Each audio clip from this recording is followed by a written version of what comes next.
আজকে দুপুরে তো মা আপনি শুক্তো রান্না করবেন বলেছিলেন।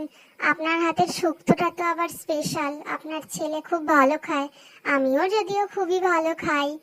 আমি সব সবজি ভেজে রেখেছি, আপনি শুধু গিয়ে ফোড়ন দিয়ে যেভাবে করেন করে ফেলবেন।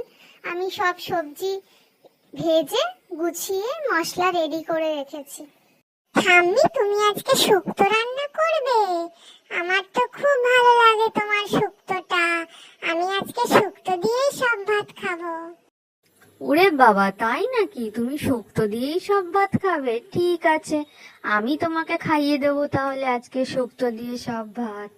বৌমা, শুক্তোটা হয়ে গেছে, এবার নামাতে হবে।